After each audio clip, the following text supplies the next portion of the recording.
నమస్తే మిత్రులారా.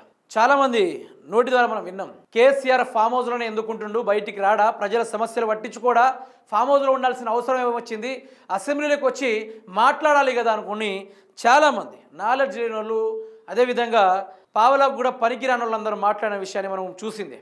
అదే కేసీఆర్ ఫామ్ హౌస్లో కూర్చొని ఈరోజు రాష్ట్ర సమస్యలపైన ప్రజల వెన్నంటి ఉన్నాడు కేసీఆర్. ఈరోజు బీఆర్ఎస్ పార్టీ ప్రజాక్షేత్రంలో ఉంది. అందులోనూ మాకీ పార్టీ వద్దు అనుకుని ఏవైతే ప్రజలు మార్పు కోరి కాంగ్రెస్ పార్టీకి ఓటేశారో అదే ప్రజలు ఈరోజు మా తప్పైపోయింది కేసీఆర్ బాపు, మళ్ళీ నువ్వే రావాలనుకుంటూ ప్రతి ఒక్క ప్రజలు ఈరోజు తలుసుకుంటున్నారు. 4.5 కోట్ల ప్రజల నోట ఈరోజు కేసీఆర్ మాటే. ఈరోజు బతుకమ్మ చీరలు అంటే రేవంత్ రెడ్డి చీరలు అంటలేరు, కేసీఆర్ చీరలని అంటున్నారు. ఈరోజు ఇంటి ముందు నల్లా వస్తుంటే అది కేసీఆర్ నీళ్ళే అంటున్నారు. ఈరోజు చెరువులు నిండుతుంటే ఈరోజు కేసీఆర్ ఇచ్చిన నీళ్ళు అందినాయా అని అంటున్నారు. అన్నీ కేసీఆర్ గారి యొక్క ఆనవాళ్ళతోటి 4.5 కోట్ల ప్రజల నోట కేసీఆర్ మాట.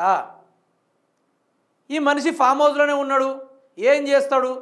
కూలగొట్టినా, కుప్పగొట్టినా, పడగొట్టినా, తొడగొట్టినా, మీసం తిప్పినా నా కూసాలే కదిలించుకున్నా అన్న ముఖ్యమంత్రి రేవంత్ రెడ్డి ఈరోజు పెద్ద షాక్ మీద షాక్ రేవంత్ రెడ్డికి. మా కేసీఆర్ వద్దు, రేవంత్ రెడ్డే కావాలి, కాంగ్రెస్ పార్టీ కావాలని పరుగులు తీసిన 10 మంది ఎమ్మెల్యేలు ఈరోజు బీఆర్ఎస్ పేరు తలుసుకోవడానికి భయపడుతుంది. ఈరోజు ఫామ్ హౌస్లో కూర్చున్న పెద్ద ఆయన, ఈరోజు ఫామ్ హౌస్లో కూర్చున్న తెలంగాణ సాధకుడు కొట్టే దెబ్బకు ఈరోజు రాష్ట్ర ప్రభుత్వంలో ఉన్న ప్రతి ఒక్క మంత్రులు, ముఖ్యమంత్రి, పార్టీ మారిన 10 మంది ఎమ్మెల్యేలు, ఈరోజు రాష్ట్రంలో ఉన్న ఎమ్మెల్యేలు గజ గజ గజ వణుకుతూ ఉన్నారు.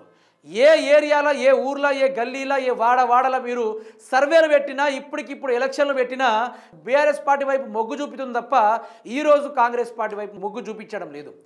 సమస్యల వైపు బీఆర్ఎస్ ఆదుకుంటుంది, కానీ బీజేపీ కాంగ్రెస్ పార్టీ రావడం లేదు. అందులోనూ ఈ యొక్క పార్టీ ఫిరాయింపుల ఎమ్మెల్యేలు గుండె ఆగినంత పని అవుతుందట. ఒకసారిగా ముచ్చట చూసుకుంటే జంపింగ్ ఎమ్మెల్యేలు భయం అదేనా? ఉప ఎన్నికలు వస్తే ఒక్కరు కూడా గెలిచే అవకాశం లేదని తేల్చేసిన ఇంటర్నల్ సర్వే రిపోర్టులు చూసి ఉలిక్కిపడ్డ రేవంత్ 10 మంది ఎమ్మెల్యేలతో వరుస భేటీలు. మమ్మల్ని నట్టెట్ట ముంచారని రేవంత్ రెడ్డిపై జంపింగ్ ఎమ్మెల్యేలు అసహనం. మీ పాలన సరిగా లేదు కాబట్టే మాకు ఈ దుస్థితి పట్టిందని మండిపాటు. ఏ పార్టీలో ఉన్నామో కూడా బయటకు చెప్పుకోలేకపోతున్నామని తీవ్ర ఆవేదన.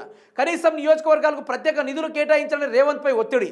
అనర్హత వేటు పడకుండా మిమ్మల్ని కాపాడతానని మాట ఇచ్చిన రేవంత్ రెడ్డి ఉప ఎన్నికలు ఆపడానికి ఎప్పటికప్పుడు న్యాయ నిపుణులతో ప్రత్యేక చర్చలు. అయితే ఇప్పుడు ఏ చర్చలు పెట్టినా, ఏ చర్చలు సాగించినా ఇక్కడ లేదు వ్యవహారం. దెబ్బ పడిపోయింది. వీళ్ళు ఎట్లా చేసైనా ఉప ఎన్నికల్ని, బై ఎలక్షన్ని ఫేస్ చేయాల్సిందే. బై ఎలక్షన్ల వీళ్ళ ముఖాలకు సర్వేలు ఎట్లా వచ్చినాయంటే వీళ్ళందరికీ గుండు సున్నా.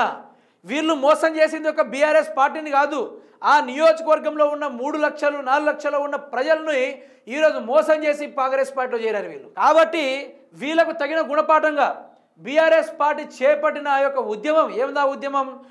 కోర్టుని ఆశ్రయించి వీరు రాజీనామా చేసి బై ఎలక్షన్ని కండక్ట్ చేయాలి. అందులో వీళ్ళు మళ్ళీ గెలుస్తారా లేకుంటే వీళ్ళు విరమించుకుంటారా అనేది పక్కన పెట్టిస్తే వీళ్ళు బీఆర్ఎస్ పార్టీ నుంచి రాజీనామా చేయాలి, అంతే కదా. పౌరుషం ఉన్నాడు రాజీనామా చేయాలా? ఇప్పుడు బీఆర్ఎస్ పార్టీ వద్దన్నప్పుడు మరి అందులో నుంచి గెలిచిపోయిన ఆ యొక్క టికెట్ ఎందుకు మరి మీకు?